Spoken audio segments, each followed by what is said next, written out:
I would think one option is to go to the librarian at your university. They're going to be your best resource to guide you in what you need, and then they'll direct you to the sources that are going to be your best options.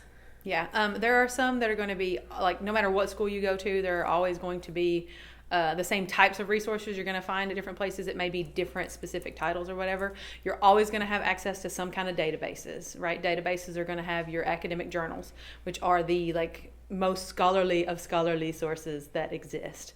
These are journals that are written by professionals in the field and then also reviewed by the professionals in the field. So if anybody's not about their business, the professionals are going to be like, no, you can't publish that. So you can trust that it's, like, legit. Also, there are lots of bound volumes of periodicals in the library, things that you can't find online but are in those actual print journals. And they're like, they put them together in book form so you can see everything from the Journal of the Society of whatever research from 1994 to 95, all in one book. And so it sounds really daunting, but talk to your librarians. But that can be some of the things that I think freshmen tend to overlook because it looks scary, sounds scary. But once you ask that librarian, you're going to find those really good resources.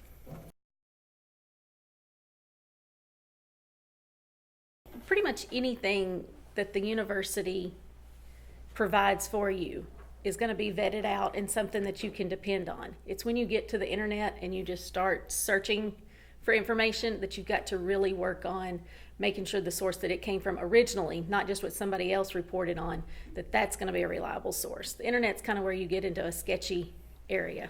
Mm-hmm. It's a good place to start, but you just don't want to stop there. Yeah. Also, I tell, like, when I teach research here at the high school level, and it still applies to the high school level, we talk about the CRAAP test, which is CRAAP. Is it current? Is it relevant to your topic? Is the author actually know what they're talking about, or are they just somebody, random off the street? Is it accurate? Do they have, like, spelling errors and things like that? Because automatically that's a no-go. And are they trying to sell you something? What's their purpose? I guess maybe that's where you get more than one source, and what you were talking about, knowing the essence of the topic and not just taking a quote from a book and saying, yep, that's true. Yeah. Also, cross-reference, like, if you can find some other, maybe more updated, go 50 years in the future from wherever that book was located. See who 50 years in the future is still talking about that topic and still quoting this guy, and see what they're saying about this guy. Because if you can find out, 50 years from then, they're still talking about this, and they're like, yeah, this guy's kind of legit, but here's why. You could get a better perspective on somebody if you have the luxury of fast forwarding into the future. Hindsight is 20/20. You can look back and see what other scholars then later said. It's also a really good time to get into relationships with, maybe not even just your professor, but other faculty in that discipline, because that's who your experts are going to be at that college. If it's a literature thing, you're going to go find the head of the literature department and be like, hey, I'm studying this weird like obscure thing that nobody else has looked at, but I guarantee you they had a grad student 2 years ago that looked at it. Be willing to be flexible in that early research stage with what your topic is. So I think a lot of times people are getting dead set on, I'm going to do this topic, and they do all this, like, work to make this one topic fit. I think being open to maybe shifting or changing a little bit is your best bet, because you may get into your research sources and find, I can find 17 resources on this other topic that's kind of a tangent of that. Maybe that would be a better topic instead of exactly what I was looking for on the outset.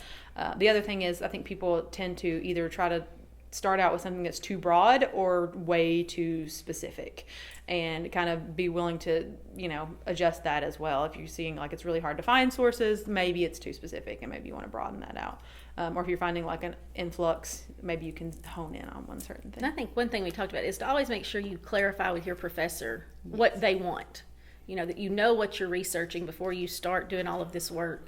Make sure you have clarified exactly what they expect of you. Yeah, rubrics are your best friend when it comes to that.